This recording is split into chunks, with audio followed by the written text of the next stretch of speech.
Authors, they help us think and dream. And all day we've been focusing on getting more books into the hands of kids and helping them really develop skills and a love and a passion for reading. I spoke with two women from Northeast Ohio, writers who say being a children's author is magical.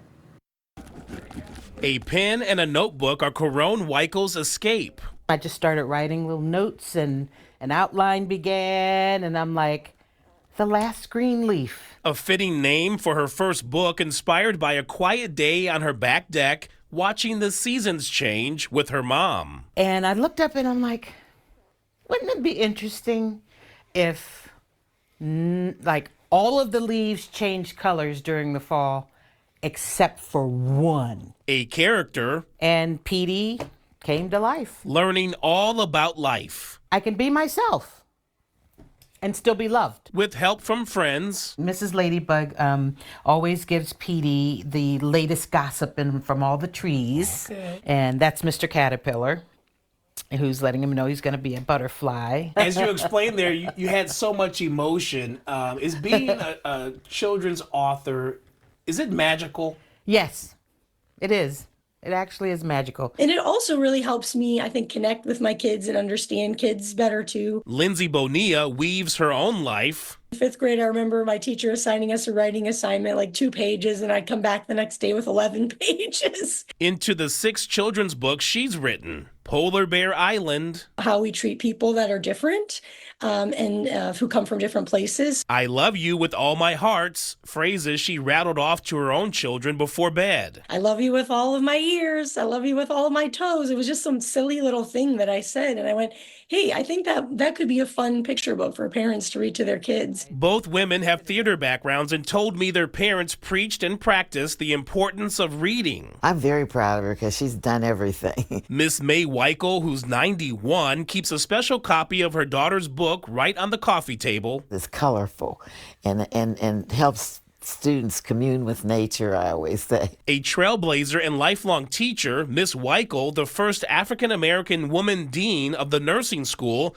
at Case Western Reserve University, still drives home the lesson about the power of words in sitting down with a good book. And even today when I'm teaching, I start my class out by telling students you can get through this class, but you have to read. And she's especially excited for her daughter's next children's book, this one about Corone's own cat named Sumo. Gotta encourage them, especially nowadays. They need that encouragement.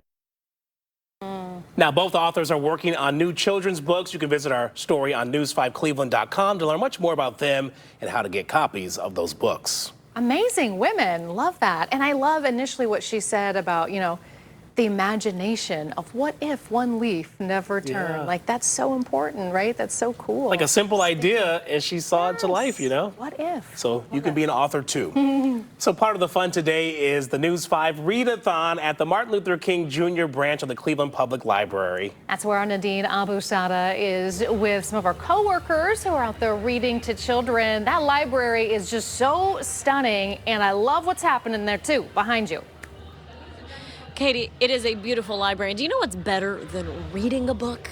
Having someone read it to you. We got Courtney Bryan. She's the next one in the lineup. Look at her, just killing it over there. We're talking about Halloween. She really was interactive with the kids, but come on over. We're talking about reading books, the impact, and how your $6 will put a book in a child's hand in need, which is going to bring me to my friend Erica. I see you're reading over here, too. What do we have? This is Pat Benatar and Neil Geraldo's book, My Grandma and Grandpa Rock, and we are so excited. This is a new book. They are here today at the Cleveland Public Library, and we are thrilled. So you guys probably noticed there's some music in the background. The library is usually just a bit quieter, but that's not the case today. Now, you do a lot of the outreach. You work with the community, especially at the library. You provide spaces where people have access to books.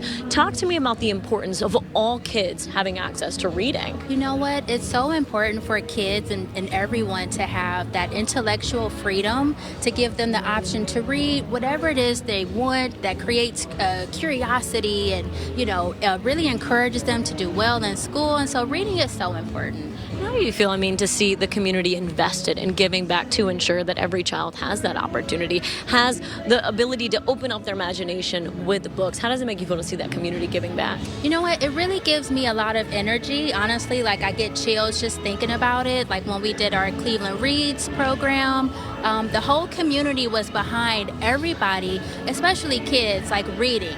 Building up that momentum and that excitement about reading and the love for books and literacy and having books at home, like all of that is important. And I think it makes everybody feel good and brings community together. I love it. I love it. Thank you so much, Erica. And that's what it's all about, bringing community together and also educating. Now, I have a book over here. This one says, Flush, Flush, Flush. Can you guess what it is about?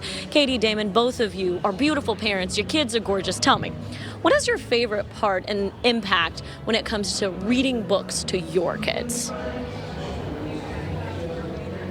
Well, I love that book, right? Potty time, you know, those are always helpful books.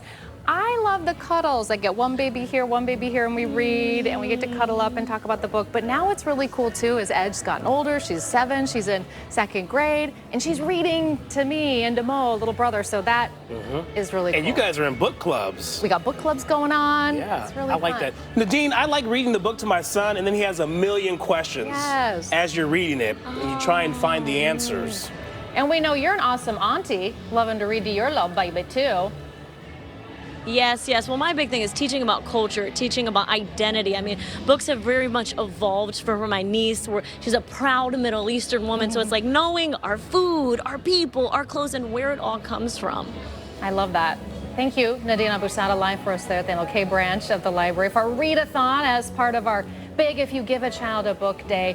And to Nadine's point, too, which is really cool about our campaign, the kids get to pick their own books, up to 10 books every year. What speaks to them, right? That's why I also love this, too. And you guys helped make this happen. We had an internal campaign, and today we kicked off our external campaign, so you can donate. All the information there on your screen, including that QR code. So we make it pretty easy for you. Take out your smartphone and open the camera, put it up to that QR code, and it will take you directly to that donation page. And we've had so many people already donating. Or you can text the letters, WEWS, to 50155. Also go to our homepage, and there's information there. So you can donate multiple ways. Tell your neighbors, tell your friends, your family members, and help make this possible.